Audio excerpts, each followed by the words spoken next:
6 a 18. Aqui entramos no terceiro momento e os fatos se desenrolam no plano humano, no concreto sensorialmente perceptível, na forma que todos veem e tocam e que, pelo menos superficialmente, podem compreender. Chegamos ao plano da execução material, último momento, derivado dos precedentes e compreensível apenas se visto nesta sua cósmica preparação no imponderável. O sistema já se dividiu no dualismo e o espírito já desmoronou na forma material. Em relação a tudo isto, e só em relação a isto compreensível, aparece a figura do Cristo. E eis que, depois do precursor, que não era a luz, mas somente enviado de Deus para testemunhar, aparece em nosso mundo, para alcançar a criatura até o fundo de seu desmoronamento, para atingir o espírito aprisionado na matéria. Eis que aparece na terra a luz verdadeira, o Cristo. Veio ao mundo, que fora feito por meio dele, na forma que é a sua casa, a habitação do espírito que o exprime, e essa luz não foi reconhecida, nem acolhida. Mas a quantos o receberam foi dado o poder de se tornarem filhos de Deus, isto é, os espíritos que não nascem nem do sangue, nem da vontade da carne ou do homem, mas somente de Deus, puderam assim redimir-se e refazer-se de sua posição invertida e, do antissistema em que haviam decaído, retornar ao sistema pela via das ascensões espirituais, traçada por Cristo. Et verbum caro factum est, et habitavit in nobis, et vidimus gloriam elus, e o Verbo se fez carne e habitou entre nós, e vimos a sua glória. João 1:14. Chegamos, assim, ao nó central de uma questão tremenda: quem era o Cristo? Todos nós mais ou menos conhecemos a sua figura humana, historicamente irretraçável. Mas que haveria por trás dela? Eis o grande problema. Certamente, estes quesitos não se podem nem ao menos formular para a forma mental da ciência moderna, pois com os seus métodos de conceber, eles não são solúveis. As religiões não dão explicações racionais cabais e são obrigadas a recorrer aos únicos meios pelos quais tais problemas se podem apresentar ao evoluído atual: o mistério e a fé. Procuremos, pois, compreender. A luz verdadeira é aquela que ilumina todo homem que vem a este mundo. E o Espírito, a centelha de Deus, que se manifesta como consciência, o saber-se eu, a fundamental qualidade e sensação do ser. A treva é a inconsciência, a ignorância, que se torna cada vez mais densa, à medida que o se precipita no antissistema, envolvendo na matéria. De onde provém a luz verdadeira? De Deus, centro do sistema, e ela o anima por completo. Ela é sinônimo de consciência e de vida, é o espírito, é a substância do ser, que permanece substância em cada um dos seus três aspectos ou momentos. Cristo é, pois, a luz irradiada por Deus, está conexo com Deus e provém do centro do sistema. Ele mesmo, de fato, repetidamente, se declara filho de Deus. Mas não basta estabelecer essa origem e descendência, pois que todos os espíritos têm a mesma origem e descendência. O difícil é precisar quais eram as relações entre Deus e Cristo. Mas João o precisa, e o Verbo se fez carne e habitou entre nós. Mas todo espírito se faz carne e anima a um corpo, sem o que este não teria nem sensibilidade, nem consciência, e seria cadáver. E todos os espíritos são filhos de Deus, visto que foram por ele gerados e dele provieram. Então, que diferença há entre a natureza de um espírito comum e o espírito de Cristo? João fala claro: e o Verbo se fez carne e habitou entre nós. O espírito de Cristo era, pois, o Verbo. Já vimos que este é o segundo momento da Trindade, em que a ideia, espírito, dinamizando-se, encaminha-se à ação, o momento da gênese, do Pai, de quem nascem todas as coisas, isto é, de que deriva o terceiro momento, a obra completa na forma. Mas o Cristo, aquele que o homem viu na terra, era o Verbo feito carne, isto é, o Verbo não mais como segundo momento, mas como terceiro, ou seja, era o Pai imerso na sua manifestação em nosso plano físico, não mais apenas dinamismo sem forma concreta, mas revestido de matéria. Ele é, pois, o Filho derivado do Pai, o unigênito do Pai, como lhe chama João. Tudo isto corresponde perfeitamente à estrutura do sistema, como acima descrito, e representa a sua fase mais periférica, mais distanciada do centro, Deus, aquela em que o Espírito, provindo do centro, submerge nos antípodas, na matéria. João acrescenta: ninguém jamais viu Deus, o Filho unigênito, que está no seio do Pai, foi quem o revelou. Trata-se, pois, de uma manifestação de Deus, do seu primeiro aspecto, do Espírito que, através do seu segundo aspecto, o Pai, projeta-se na forma, tornando-se sensível ao homem, que assim pôde ter uma imagem concreta do invisível Deus. Se, pois, Cristo, visto do centro, pode representar uma imersão do Espírito nas trevas e na imperfeição da forma física, visto da periferia, onde está o homem, representa uma revelação de Deus. Trata-se, assim, do sacrifício do Espírito, que vem encarcerar-se no relativo, agraciando o homem com o dom de uma porta aberta para o céu, como uma via de comunicação com Deus. A descida de Cristo à terra representa, por conseguinte, a penetração de um intensíssimo raio de luz nas trevas, que se dissipam ante o seu ofuscante lampejo. Efetivamente, quantos espíritos não se puseram depois a seguir as pegadas de Cristo, no caminho da ascensão para Deus? Quem tiver compreendido o processo acima descrito do desmoronamento do sistema no antissistema, e a reconstrução deste sistema, poderá dar-se conta da capital importância da intervenção da divindade na salvação da humanidade.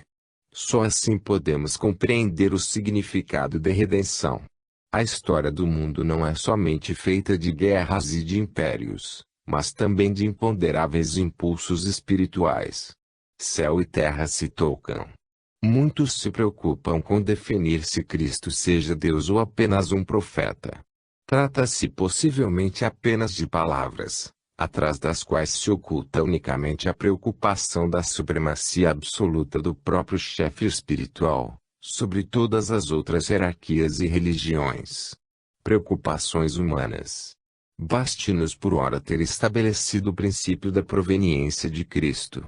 Estamos em um mundo em que não sabemos se os nossos pensamentos egocêntricos de personalidade subsistirão e se, a tais alturas, não seja provável que de todos os nossos conceitos não reste mais do que um princípio abstrato e redutível às nossas formas mentais. Com o progresso da ciência, que aponta a nossa Terra apenas como um ínfimo grãozinho de poeira cósmica, torna-se cada vez mais inadmissível o antropomorfismo, que pretendia fazer dela o teatro dos maiores acontecimentos da criação. Não é concebível que a vida possa estar toda aqui. E, se Deus enviou Cristo como seu representante, torna-se cada vez mais difícil que ele se tenha ocupado apenas de nossa humanidade, esse Deus que deve sê-lo não apenas para nós, mas para todo o infinito universo que escapa a qualquer medida e compreensão nossa. Porque devemos acreditar que Cristo tenha sido o único meio da intervenção de Deus para salvar o ser decaído, quem sabe em quantas e variadas formas. Porque admitir que Cristo tenha sido o único raio enviado pelo centro para reanimar e reconstruir o universo desmoronado. Deve-se acreditar ter Cristo eventualmente desempenhado, também em algum lugar, a sua missão redentora, ou ainda, já que o campo por ele escolhido tenha se limitado à terra, que se tenha valido de outros colaboradores, com ele enviados por Deus a todo o universo, que igualmente deve ser repleto de vida. Como separar os fatos da vida terrena dos acontecimentos da vida cósmica? No Evangelho de João, capítulo 17, 1 a 2,4, estão as palavras de Cristo dirigidas ao Pai, para que o Filho te glorifique a ti, porque lhe conferiste poder sobre toda a humanidade. Eu te glorifiquei na terra, consumando a obra que me confiaste para fazer. O mesmo Evangelho de João se reporta às palavras de Cristo, dizendo: quem me vê, vê o Pai. Capítulo 14, 9. O Pai, que habita em mim, faz estas obras. Crede-me que estou no Pai e o Pai está em mim. Capítulo 14, 10 a 11. O Pai, que me enviou. Capítulo 14, 24. Eu e meu Pai somos um. Capítulo 10, 30. De tudo isso se poderia deduzir que se trata de uma incumbência recebida e vai com respeito à humanidade, e que a identidade com o Pai é dada para representar um momento diverso da mesma substância. Tudo o que é forma, porém, constitui esse terceiro momento ou aspecto, é a expressão do pensamento de Deus, sem o que nada pode existir. E então, a diferença entre o ser humano comum e Cristo, encarnado na mesma forma, só pode ser esta: o primeiro representa a imperfeita expressão do pensamento de Deus, com um espírito que se ofuscou pela queda, e corrompeu-se na sua posição periférica, que é o seu ambiente devido e merecido naturalmente, enquanto Cristo representa a expressão perfeita do pensamento de Deus, com um espírito perfeito, incorrupto, projetado apenas por amor e missão de bem à periferia, que está nos antípodes da sua posição natural. E dizer a expressão perfeita de um espírito perfeito é aproximar Cristo do centro, Deus, de tal maneira, que indagar se ele se identifica ou não com Deus constitui uma sutileza superior ao nosso concebível, que não pode alcançar a essência de Deus. Baste-nos, pois, ver em Cristo nosso Pai proposto de nossa evolução. Para nós, ele representa a aproximação máxima que as forças humanas intelectivas podem atingir da infinita perfeição de Deus. Representa para as nossas possibilidades o limite máximo concebível em altura de qualquer modelo que possa ser proposto ao homem, além do qual a nossa acuidade nada mais sabe indagar. E se quisermos indagar, perder-nos-emos no incomensurável dos céus, na vertigem do superconcebível.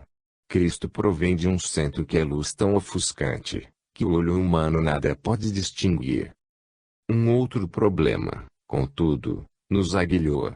Por que desceu Cristo à terra e por que quis redimir-nos com a sua paixão? É evidente que Cristo, estando no sistema, provém do centro e, então, por que quis imergir no antissistema? Por que desejou descer ao reino da criatura decaída, do espírito involuído da matéria, projetar-se no relativo, no limite e na dor? Quem compreendeu a estrutura do sistema, pode conceber a imensidão da distância percorrida. Porque este inverter-se com os invertidos, este deixar-se desmoronar no íntimo, até nós, filhos desfeitos pela queda. E porque o Pai, envia este seu emissário, que tão intimamente, o representa, manda ao martírio, com uma incumbência precisa, e porque Cristo tão piedosa e espontaneamente atende. Que representam estes espirituais movimentos cósmicos na economia do sistema e na obra de reconstrução do antissistema. Seriam eles necessários e úteis, segundo a lógica estrutural do todo. Há pouco relembramos um conceito, o da divisão do pão na Eucaristia. E entrevimos uma paixão maior do que a de Cristo na terra, que foi apenas pela humanidade terrena. Entrevimos uma paixão cósmica, pela qual a divindade, seguindo no desmoronamento todos os espíritos rebeldes, deixa-se arrastar com eles para salvá-los. No fundo, o próprio Deus era o sistema e, com o sistema, de uma certa forma, ele mesmo desmoronava, pois que ele estava em sua obra. Mas isto não é suficiente para explicar-nos uma tão tenaz aderência a ela. E que esta era algo mais do que uma obra sua. Na primeira criação espiritual, a verdadeira, Deus se havia dado a si próprio e, assim, ele mesmo permanecera no sistema corrompido, em sua profundidade, latente, sepulto, mas sempre imanente, qual única centelha, sem a qual não há vida na obra. Deus se dera a si mesmo, como o Pai no Filho, mas o universo desmoronado continua a conter Deus, que é a sua vida. O todo permanece vivo somente enquanto Deus está nele. É necessário compreender como Deus criou os espíritos, para depois poder entender o resto. Deus, sendo todo, não pode criar, senão tirando de si mesmo. Os espíritos puros da primeira criação provieram do seio de Deus, derivaram dele como filhos.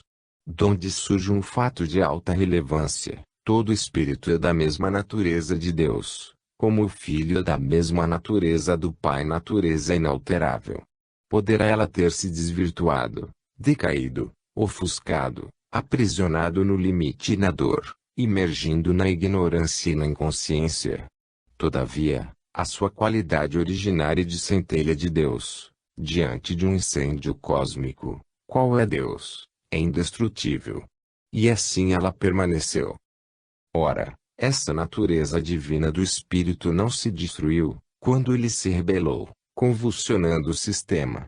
Desta forma, o desmoronamento do sistema é, também em parte, o desmoronamento de Deus, evidentemente não na sua absoluta transcendência, que é inviolável por estar acima de qualquer criação sua, mas no seu aspecto de imanência.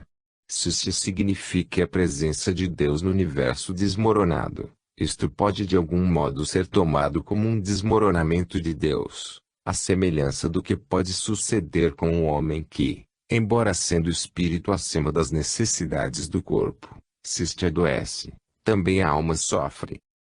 Levanta-se, então, uma questão ainda mais relevante: se Deus tudo sabia, por que se expôs a tal perigo? Trata-se, assim parece, da falência de toda a sua obra, naufragada na dor e o mal. Não. Tudo é lógico e perfeito. A equação parecerá insolúvel, enquanto não soubermos dar à incógnita X, chave do sistema, o seu justo valor. E este valor é representado pela palavra amor. Este foi o nosso ponto de partida no início destes capítulos. Ele é agora o nosso ponto de chegada. Inicialmente aceitamos este conceito como um axioma não demonstrado. Agora ele está demonstrado completamente. Ele é o vértice para o qual convergem todas as linhas do edifício. Deus sabia que a criatura teria podido cair e que ele, que nela se havia dado, deveria segui-la na queda, porque ela é a substância da sua substância. Sabia-o bem. Mas Deus amava a criatura que de se tirar e que não poderia deixar de querer livre como ele. Uma criação de espíritos que não aceitassem a existência pelo mesmo amor, e que livremente não aderissem a Deus pela compreensão espontânea, teria sido uma criação de inferiores, servos ou escravos, delito que só a nossa mente aprofundada no mal pode conceber. Que sucedeu então? Sucedeu que, quando o ser rebelde se precipitou, o amor de Deus, jamais desmentido, sempre coerente, consigo mesmo, seguiu a criatura decaída e com ela desceu na matéria, para com ela sofrer a sua redenção. Eis o amor, sempre o amor, levado até as suas últimas consequências, amor que, pelo erro do ser, que devia ser livre, em Deus se torna sacrifício. A Eucaristia, no qual o pão se divide, a paixão de Cristo, o seu sacrifício pela redenção da humanidade, nos falam claro. Tudo isto nos demonstra que Deus segue o ser decaído, põe-se a seu lado sob o peso da cruz na subida do Monte das Perfeições, do qual se precipitou. Só assim se compreende a paixão de Cristo, enquadrando em uma paixão maior, que abrange todas as humanidades do cosmo. Paixão da qual a de Cristo na terra não é senão um caso particular. É verdade que o reino da criatura decaída é o do mal e da dor, onde impera Satanás. Estas são as características naturais de um universo decaído. Mas nele também existe como motivo fundamental o de dividir-se por amor, o do sacrifício e também o de possuir por toda parte a divina virtude reconstrutora que se chama redenção.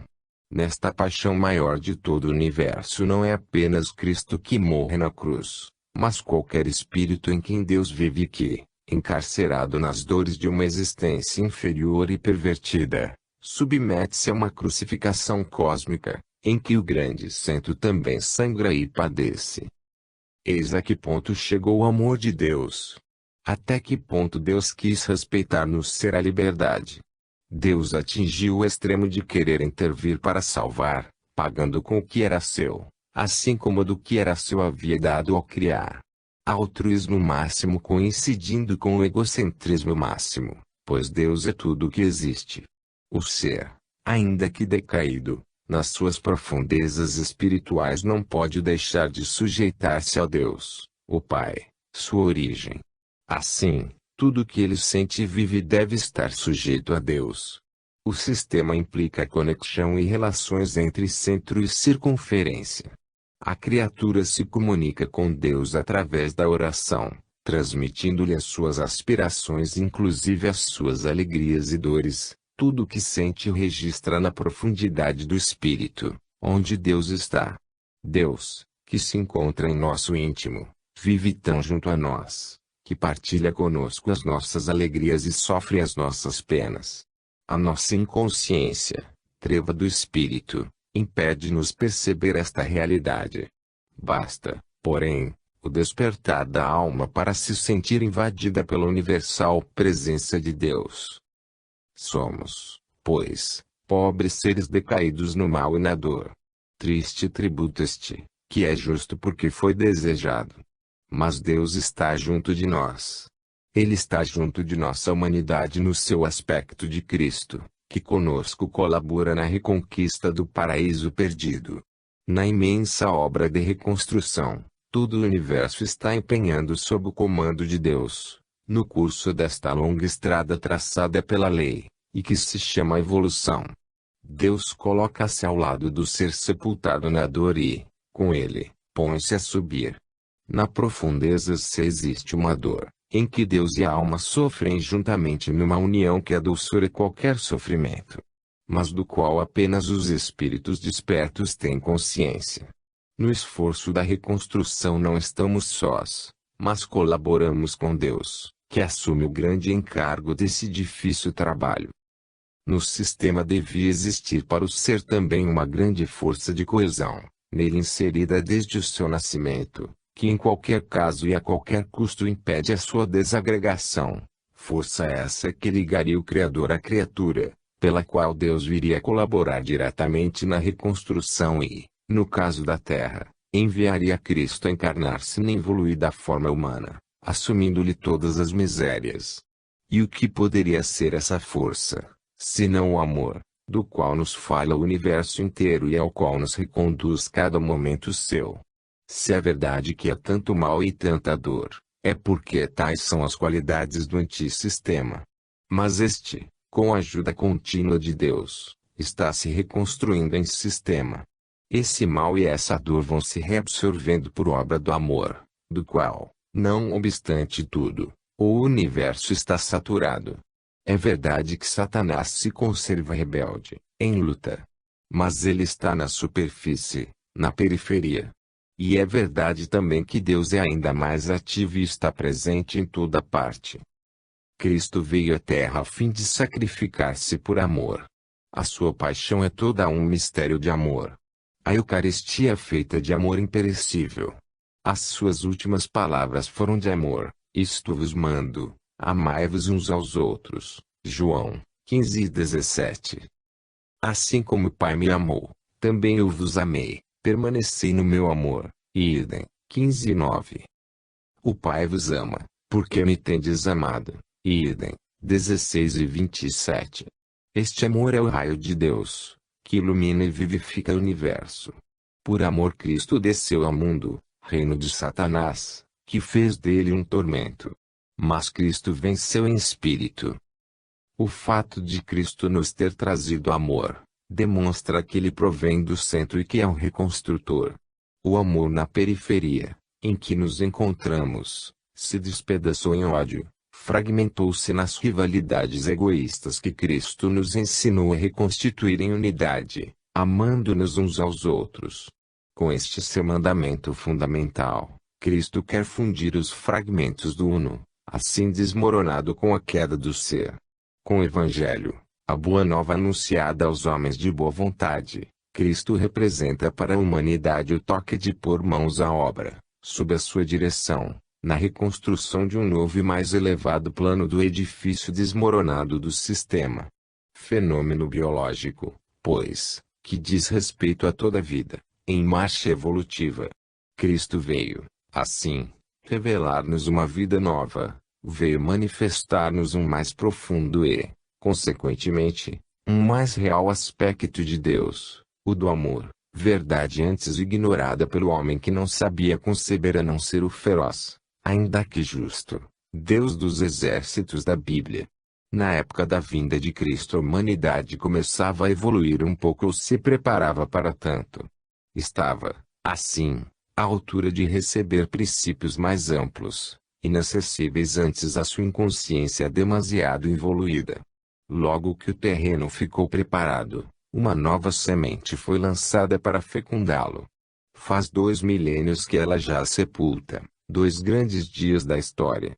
E está próximo o despontar do terceiro dia, o da ressurreição, em que a semente, maturada sob a terra na elaboração das almas, deverá germinar e em que o Evangelho, apenas pregado, deverá ser vivido.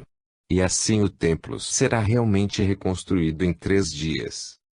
Cristo, provindo do primeiro motor central, o amor, dinamiza o esforço do ser em nosso planeta. Acompanha-lhe a maceração, auxilia o homem a sair do seu grosseiro invólucro material para a vida do espírito, repleta sempre de alegria. Assim Cristo se entranha em nossa vida terrena, como o mais poderoso fator de evolução, operando nos nossos mais elevados planos biológicos. Ele nos dá a mão na exaustiva subida para o centro, do ódio ao amor. Ele quis ensinar-nos alegrias maiores, mais reais, libertando-nos do truque ilusionista, próprio do antissistema em que nos encontramos. Ponhamo-nos ao lado do reconstrutor, colaboremos. E do nosso interesse subir para a alegria e desfazer-nos da dor, apanágio natural das regiões inferiores. Este trabalho de reconstrução do sistema reverte inteiramente em nossa vantagem, porque significa a evasão do antissistema e de todas as suas aflições. O sistema somos nós mesmos e, reconstruindo-o, reconstituímos o nosso poderio, a nossa felicidade. A lei é a nossa vida. Conhecê-la e executá-la cada vez melhor, redunda em viver mais intensamente sempre. Endireitemos a nossa posição invertida, isto é, amoldemo-nos à vontade de Deus, em plena e espontânea adesão, invertendo, assim, a primeira rebelião do ser. Deus quer a nossa livre aceitação do seu amor, Ele a quer por compreensão e não por força. Endireitemo-nos, rebelando-nos, ao contrário, contra a vontade de Satanás, que é a lei do antissistema. Não nos esqueçamos de que Deus está conosco, por mais malvados que sejamos. Assim termina esta visão, primeiro germe de visões mais vastas, da essência do Cristo. Ele nos aparece assim definido em relação a Deus e ao homem neste quadro cósmico. A sua vinda à Terra significa a retificação do homem, que deve retornar à posição ereta, depois da queda pelo pecado original. Eis o conceito de redenção. Entretanto, o pecado original não foi senão uma consequência e continuação da queda dos anjos. Foi o caso particular de nosso planeta e de nossa humanidade. Então, assim como por trás do pecado original houve um desmoronamento muito maior, igualmente por trás da descida do Cristo à Terra, para retificar o homem caído, deve ter existido uma descida, com uma redenção muito maior, para a salvação de todo o universo. E como o pecado original foi a consequência e continuação da queda dos anjos, também a descida e a paixão de Cristo, com a redenção da humanidade, foi a consequência da maior descida e paixão de Deus pela redenção de todo o universo desmoronado. Com essa obra imensa se coordena Cristo. Eis o significado daquelas palavras, transcritas por João em seu Evangelho, dirigidas ao Pai. Ponto. Para que o Filho te glorifique a ti, porque lhe conferiste poder sobre toda a humanidade, para que dê a vida eterna a todos os que lhe deste. Eu te glorifiquei na terra, consumando a obra que me confiaste para fazer. Eis como do ponto de partida, O amor, tudo se desenvolve, necessariamente com lógica até a descida de Deus, que permanece imanente na forma, qual seu espírito animador, porque ela possui um pouco da luz originária para poder voltar a subir. No fundo do quadro da paixão de Cristo, há a cósmica paixão de Deus, que não abrange somente a Terra, mas todo o universo. Há a crucificação de toda a divindade, que não abandona o ser caído, mas o segue no desastre, conserva-se em seu interior até no plano físico, em meio ao treviador, porque ele sabe que somente a sua íntima presença, que é vida, pode salvá-lo, redimindo e reconduzindo-o à vida. Só assim, de fato, será possível a reconstrução do sistema pelo antissistema. Somente desta forma o desmoronamento não será uma derrota, mas uma vitória. Por esse motivo é que Deus o permitiu, por saber que, em qualquer caso, o sistema seria o vencedor.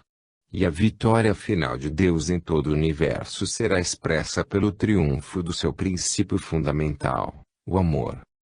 15. A procura de Deus. Et multum labravi quarest strami, et tu habitas em mim, e muito me fatiguei, procurando-te fora de mim, quando te encontras em mim. Fundimos em um estreito monismo, em um só sistema, o todo, desde o seu polo espírito, até o polo oposto, matéria. Terra e céu assim se tocam e se fundem em um único universo, em que o espiritual e o material não passam de momentos ou posições da mesma substância. Podemos agora dizer ao homem imerso nas trevas: desperta e sentirás que Deus está a teu lado, está dentro de ti, e a tua vida, a vida de tudo. Esta é a grande descoberta, que desloca o eixo do ser e que a ciência nem de leve sabe conceber: descobrir a própria imortalidade, o divino que está em nós e com ele aprender a viver eternamente, despertar a própria consciência adormecida, para compreender que somos filhos de Deus, imensamente amados por Ele, capacitar-se de que a causa de todos os nossos sofrimentos não reside na defeituosa construção do sistema, mas em nossa incompreensão da sua perfeita construção, convencer-se de que o tremendo destino de dor que nos aflige depende sobretudo de nossa ignorância e que ele pode transmudar-se em um destino de glória, somente se soubermos superar os nossos baixos instintos e evadir-nos de nossa natureza animal inferior, entender que a vida não pode estagnar, sem avançar, a guerra não terá fim, enquanto o homem não empreender formas de luta e seleção mais evoluídas, compreender que Satanás, o qual gostamos de seguir porque nos engoda, é antes inimigo de nossa felicidade, e que Deus, o qual relutamos em acompanhar, porque primeiro exige de nós o justo trabalho para depois nos dar alegria, é o nosso primeiro amigo, que outra coisa não quer e procura, senão cumular-nos de felicidade. Até aqui temos procurado explicar, com o máximo de clareza, o fim do mal, a autodestruição. As teorias não são nossas, mas as lemos no livro da vida e o Evangelho, Lucas 11, 17 a 18, nulas confirma, quando nos diz: todo reino dividido contra si mesmo será destruído, e as casas cairão umas sobre as outras. Se, pois, Satanás está dividido contra si mesmo, como subsistirá o seu reino? O mal, portanto, como provém do antissistema, com força negativa, está condenado ao aniquilamento pela própria natureza e qualidade. O espírito de separatismo que anima Satanás o desagregará também pela mesma lei fatal das coisas. E com Satanás se extinguirão a dor e a morte, com a vitória da vida, vida cujo centro se situa no espírito, centelha pela qual Deus se manifesta em tudo o que existe. Não deve a compreensão de tudo isso encher-nos de alegria, de um otimismo fecundo em meio a qualquer dor. Esta é a psicologia da superação que vai além do miserável contingente e nos dá paz das coisas eternas e a segurança do amanhã. Tudo isto está largamente exposto do Evangelho e foi por nós tentado racional e cientificamente demonstrar nos esquemas expostos, a fim de conseguir tornar compreensível esta boa nova, já proclamada por Cristo e que aqui repetimos identicamente, porque ela é a maior alegria da alma. Deus está conosco. Quando uma espiga de trigo se multiplica em centenas de espigas e as messes aluíram os campos para dar-nos o pão, Deus está conosco. Quando os rebanhos se multiplicam e os animais, que nos fornecem alimento, se desenvolvem e tudo na terra germina e cresce fecundamente, Deus está conosco. Quando nossos filhos se tornam grandes, Deus está conosco. Deus é esse irrefreável impulso de vida, mesmo que ele possa ser feroz nos graus inferiores, porque os seres não sabem ainda aprender lições mais refinadas. Avançamos, contudo, no caminho ascensional. Já muitos homens têm terror desta vida inferior, em que muitos se sentem bem. É fatal que a evolução avance e produza um novo e mais civilizado tipo biológico humano. Ele talvez seja, como hoje, dado apenas por 1 em 1 milhão. Amanhã estará na proporção de 1 por 1000, depois será 1 em 100, e assim por diante, até que o homem novo seja a maioria e se afirme. A natureza procede por graus e antes de realizar o novo em grandes séries, experimentar-lhe os exemplares em poucos casos, explorando o terreno. Quando os judeus quiseram lapidar Cristo, narra João, capítulo 10 e 33 a 34, a acusação era de blasfêmia. Lapidamos-te por blasfêmia, porque sendo tu homem, fazes-te Deus. Jesus lhes replicou, não está escrito na vossa lei, eu disse, vós sois deuses. Quando descobriremos a grandeza desta nossa natureza divina, que se filia a Deus? Quando os místicos falam de união, provam que atingiram, ou pelo menos se avizinharam dela. No íntimo de nosso ser, no espírito, há uma profundidade de infinito, para o qual a evolução progressivamente nos desperta. E neste infinito que o nosso pequeno eu sou funde-se com o eu sou do todo. Quando descobriremos que somos deuses, que somos, mercê de nossa centelha originária, hoje decaída nas trevas, formados da mesma substância de que Deus é formado, como poderia deixar de ser um filho do Pai? E que mais, além disto, poderia significar a imanência? O Evangelho é uma contínua luta para fazer-se compreender pelos seres inferiores. E os judeus pensavam, como tantos outros ainda hoje, em um Deus déspota, que é obedecido porque pode mais do que nós e que nos faz pagar a desobediência, um Deus de uma outra raça que nos domina, nada tendo em comum conosco. Há, contudo, um denominador comum, um fundo comum, ainda que muitíssimo remoto entre Deus Pai, Cristo e o homem, esta natureza divina. Somente que, no ser humano essa íntima substância se aprofundou tanto na inconsciência, após a queda, que o ser dela nada mais sabe e não consegue imaginar Deus, seu Pai e amoroso amigo, senão antropomorficamente, tal feroz Senhor, qual ele seria, se porventura viesse a tornar-se Deus. Não é possível ao ser formar de Deus uma imagem superior a que o grau de compreensão atingido pela sua evolução pode permitir-lhe. Assim, esta não é a psicologia dos judeus apenas, mas do tipo humano evoluído, que hoje impera. Quando imergimos o olhar na essência das coisas, vemos revelar-se-nos um mundo inteiramente diverso do que comumente nos aparece em superfície. São esses novos continentes do espírito que estamos descobrindo nestes volumes, traduzindo o que tão natural e evidente surge ao olho da intuição, em linguagem racional e científica, reduzindo tudo à forma mental corrente, a fim de tornar-nos compreensíveis, mesmo por aqueles que não sabem enxergar senão com os olhos da razão.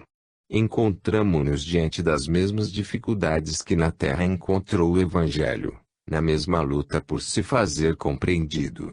O atual homem comum está tão habituado a conceber qualquer manifestação do ser somente na sua extrema forma exterior e sensória, está tão convencido de que esta é a realidade e toda a realidade, que quando deseja orar a Deus, projeta dele uma imagem material, a que ele poderia formar de Deus, e a adora.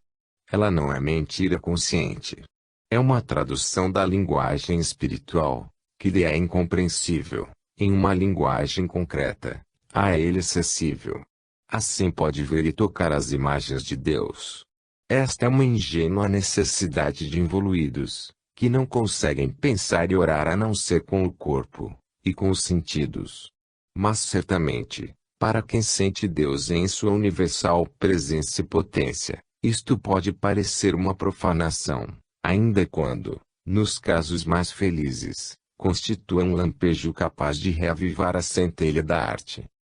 Assim foi que da visão dos grandes problemas cósmicos, chegamos à do problema espiritual do homem nas relações da sua alma com Deus. Agora podemos formular uma nova e solene pergunta: onde encontrar Deus? E se é verdade que Deus está no íntimo do ser, então por que não buscá-lo dentro de nós e não fora? E como se pode alcançar Deus por essa via? Tratemos agora de resolver o problema da procura de Deus, um dos mais árduos e importantes para o ser. Como subirmos ao Pai que nos gerou e pormos-nos em comunicação com Ele? Para bem compreender, reportemo-nos às primeiras origens, conceito que depois desenvolveremos. Capítulo 17. Imanência e transcendência. Deus, antes de realizar o ato criador, era o uno todo, que deveria ainda tudo tirar de si.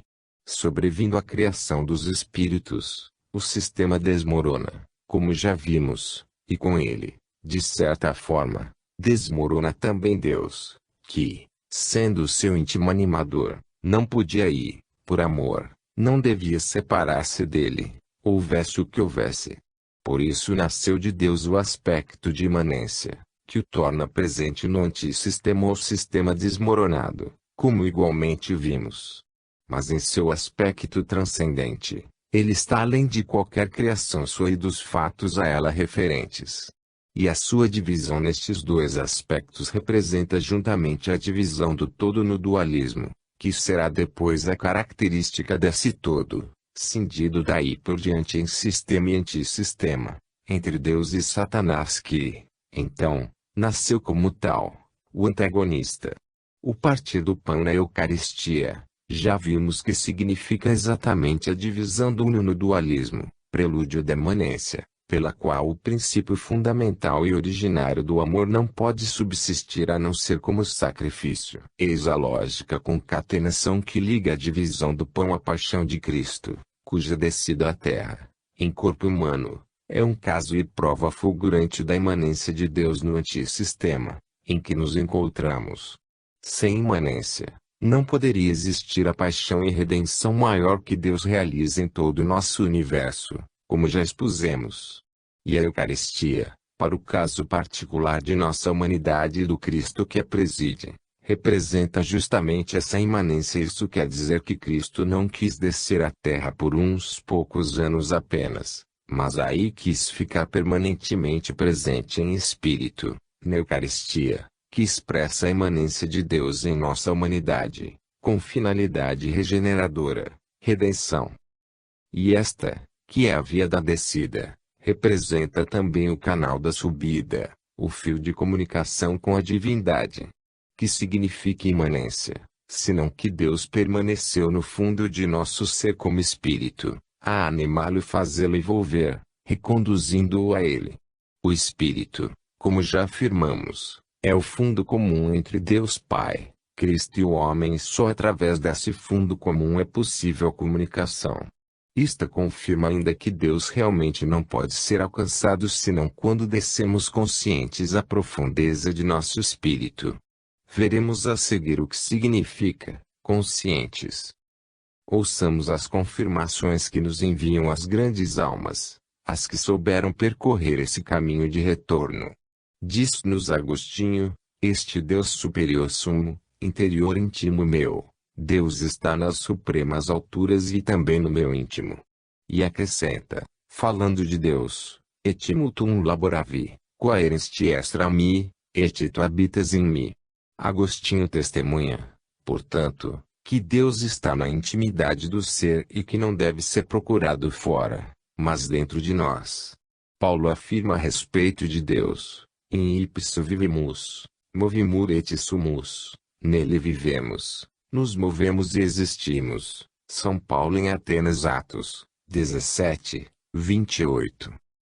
A beata Ângela de Foligno ouviu Cristo dizer-lhe: eu sou mais íntimo de tua alma do que ela de ti mesma. Os místicos cristãos, experimentados em semelhantes indagações, dizem que Deus é a nossa superessência, isto é, algo de tão íntimo e profundo a ponto de parecer a nossa própria sublimação. Eis a palavra que nos traça a via de retorno, sublimação, isto é, purificação e elevação de nossa personalidade. Esta é a estrada que reconduz o ser ao ponto de partida, lá onde, após determinados períodos, a ascensão atingirá a meta que é o ponto de chegada. Então o Deus imanente, que por amor se mostra prazerosamente no sacrifício, lado a lado com a criatura, com ela carregando a cruz, terá refeito todo o caminho da descida. E assim o ciclo será completado e o Deus, do aspecto imanente, terá alcançado o Deus do aspecto transcendente. O imperfeito ter-se-á tornado perfeito, poderá fundir-se nele, o uno ter-se-á reconstituído e a cisão do dualismo estará sanada. E é evidente que hoje o todo está dividido em duas partes: o perfeito, que ficou como recordação no fundo do eu qual anela o instinto fundamental dele, e o imperfeito, que evolve para sua perfeição. Ora, se o imperfeito avança sempre para o perfeito, na progressão para o infinito, ele deverá reduzir as distâncias a quantidades cada vez mais infinitas e mais, até sobrepor-se e coincidir com o perfeito. Isto porque, se Deus de um certo modo desmoronou no seu aspecto imanente, ele permaneceu perfeito, sem desmoronar, em seu aspecto transcendente. Este é o ponto de chegada que aguarda o imperfeito. Este é o eixo íntegro de todo o sistema, aquele que deve salvá-lo, mesmo no seu momento negativo diante do sistema. Como se vê, o problema da ascensão espiritual ou sublimação tem suas raízes no cosmo e não é solúvel a não ser em função do grande problema do ser. Há, pois, um grande fio condutor para a ascensão dado pela imanência de Deus, que deriva da sua transcendência, o imperfeito que deriva do perfeito. Ora, este último termo do ciclo, no qual o dualismo é sanado e as duas metades do uno se reúnem, está no fundo de nós mesmos e é nesta direção que devemos caminhar se quisermos atingi-lo. E como se deve proceder para caminhar em direção à profundeza de nós mesmos? Isto significa o que antes já havíamos dito em outras palavras, ou seja, de ser conscientes na profundeza de nosso espírito. Palavras igualmente sibilinas, que não sabemos como traduzir no mundo da ilusão a que chamamos realidade.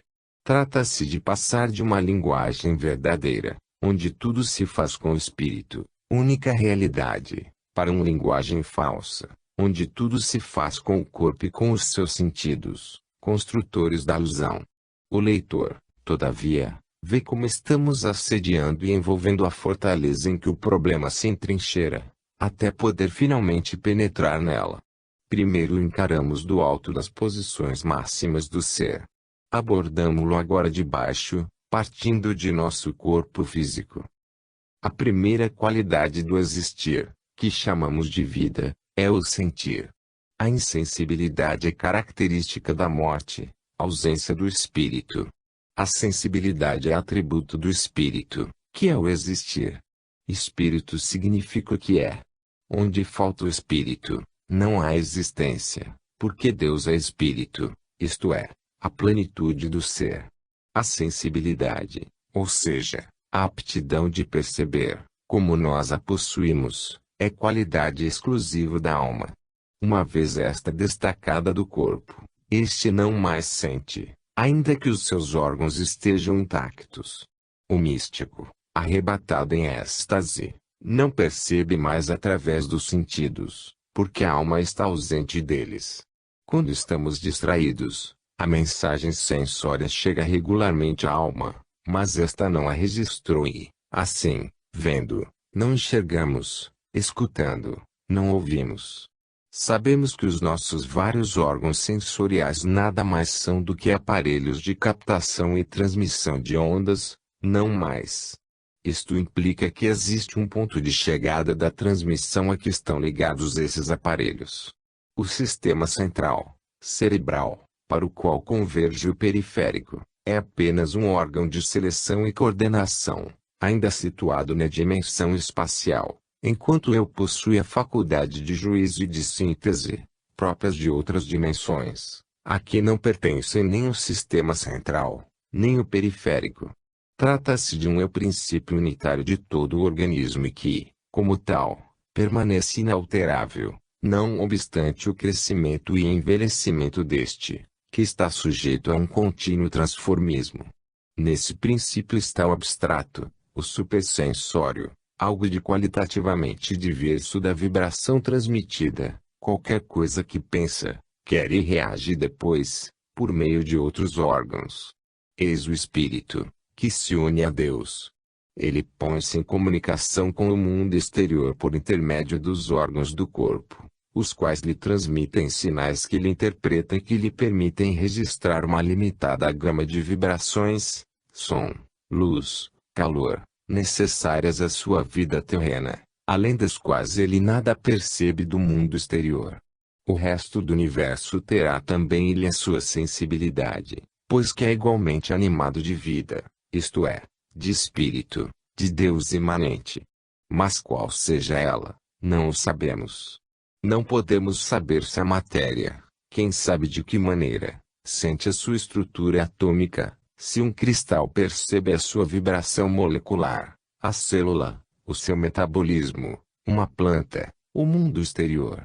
Não podemos penetrar nessas formas do ser tão distanciadas de nós, mas apenas nas biologicamente para nós mais semelhantes e aproximadas. Ora, a evolução é uma espiritualização, isto é, um despertar para a vida do espírito, que é interior, é um aguçamento, uma precisão, um aperfeiçoamento da sensibilização. Isso é caminhar para a vida, sentindo que se vive cada vez mais intensamente. Significa uma acentuação da vida, isto é, uma revelação crescente do espírito. São qualidades que não podem nascer do nada, mas que constituem apenas um despertar consciente do que estava adormentado no inconsciente, qualidades que representam um progressivo revelar-se de capacidade sensitiva, que forma a divina essência do espírito, o qual, por esta via do despertar, se põe em união com Deus. Certamente, entendemos aqui sensibilização no sentido lato, não só sensório, dado que pode receber novas mensagens do exterior, mas também espiritual e, sobretudo, moral, pela qual se impõem normas de vida cada vez mais aderentes à lei de Deus. É por intermédio deste processo que conseguimos sentir em nós, e nas coisas, a presença de Deus. Compreendida de maneiras extremamente diversas no contingente, esta é a essência e o último significado da evolução, despertar em nós o Deus imanente, oculto na profundeza do espírito, tornar de novo consciente e vivido aquilo que, havendo-se invertido pela queda, tornar assim consciente e morto. Todo o trabalho da vida, o sucesso ou insucesso, a alegria ou a dor, através de infinitas provas, tudo se reduz a isto. Chama-se catarse ou sublimação, sensibilização sensória, psíquica ou moral, maceração ou maturação evolutiva, superação da treva ou da ignorância pela luz ou conhecimento. Trata-se sempre do mesmo fenômeno de infinitas formas. A hierarquia dos seres é dada pelo grau deste despertar, pois ele que marca o seu valor, representado pela capacidade conseguida de vibrar, é dada pelo grau de consciência alcançado, que os avizinha mais ou menos de Deus. As almas vão, assim, lentamente despertando, compelidas pela lei, que expressa a imanência de Deus entre nós. Os evoluídos não passam de pobres adormecidos. Entretanto, Deus está tão próximo, que realmente é o interior íntimo meu. Como fazer, então, compreender isto a seres que o sentem, ao invés, tão distante, chegando mesmo ao ateísmo. Em que consiste essa proximidade e distância? A verdade é que esta sensação possui um sentido interiormente espiritual e não espacial. Não é em quilômetros, como na Terra, ou em anos, luz, como para as estrelas, que se podem medir essas distâncias. O espírito não vive na dimensão espaço, mesmo que venha a manifestar-se nele. Para compreender é preciso reportar-se à natureza do espírito, que não é matéria espacial, mas um imponderável, definível, por conseguinte, por outras mensurações. A presença de Deus no universo é dada pelo estado cinético, que vimos ser a nova posição que Deus assume do absoluto imóvel, projetando-se na Gênese. A vida do universo se manifesta como estado mais ou menos complexo e evoluído, mas sempre com tal íntima natureza. A vida do espírito é representada, então, por um estado vibratório. E a vibração, pois, mais ou menos complexa e evoluída, é também a medida que o define. Ora, a proximidade ou distância entre uma alma e Deus é dada pelo grau de afinidade de vibração atingido por ela em relação a Ele. Em outros termos, a vizinhança é uma sintonização, uma vibração do mesmo diapasão, que, para os místicos, termina na unificação. Ora, o involuído não vibra de modo algum com a vibração do divino, isto é, não está fundido na lei com toda a alma aí, se vibrar, vibra ignorando Deus, frequentemente contra Deus. Eis no que consiste a imensa distância. Daí os místicos sentirem a sua personalidade desfazer-se em Deus, no qual se anulam como egocentrismo separado, porque vem a assumir, cada vez mais, a vibração do centro. E assim, quanto maior o progresso neste sentido, tanto mais difícil se torna distinguir-se como eu, mas em compensação eu se sente viver mais como Deus, isto é, como vastidão, potência e unidade. Por isso Paulo pôde dizer, não sou eu que vivo, mas é Cristo que vive em mim. Gálatas 2:20. E é assim que a divindade pode despertar em nós. Eis os resultados da evolução. E quanto mais ela avança, tanto mais o egocentrismo separatista do eu, filho da fragmentação do uno, se atenua, irmanando-se em unidades coletivas cada vez maiores, e tanto mais se reconstitui a grande harmonia unitária do sistema, rompida na queda. Eis o que significa o despertar de Deus dentro de nós. A vibração dele, estado cinético da vida, mantém-se em inatividade no involuído e com isto a verdadeira vida está apenas latente, em estado de inércia, à espera de desenvolvimento, como um instrumento musical, cujas cordas estão mudas. A vida do involuído é uma vida animal, inferior, que a cada passo é contida pela morte e pela dor. Não é a vida verdadeira. Trata-se aqui de um despertar de consciência, que é justamente o estado cinético, qualidade do espírito. Trata-se de entrar cada vez mais nesse estado cinético, o que significa desmaterializar-se, sair da inércia da matéria, para espiritualizar-se, entrar no dinamismo do espírito. E retornar ao espírito significa retornar ao divino, nosso estado originário, volvendo a ser consciente, vivo, vibrante, até na profundeza em que está Deus. Eis qual é a via para reencontrar Deus.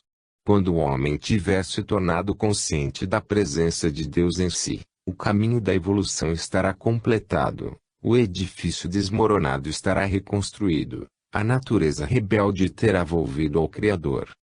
O homem comum está em poder do jogo das suas ilusórias sensações de superfície e ignora que maravilhosos tesouros repousam inexplorados na intimidade do seu ser.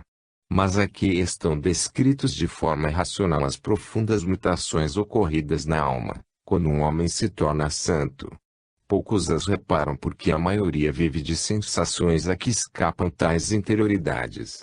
Estes não estão em grau de compreender e admitir, em absoluto, uma distância qualitativa, evolutiva, de igual natureza, do tipo de vibração, uma imensa distância de algo que, no entanto, nos é tão íntimo, É inútil, pois, falar de uma incompreensível imanência de Deus em todas as coisas e, sobretudo, na profundidade de nossa alma. Quem não possui meios para registrar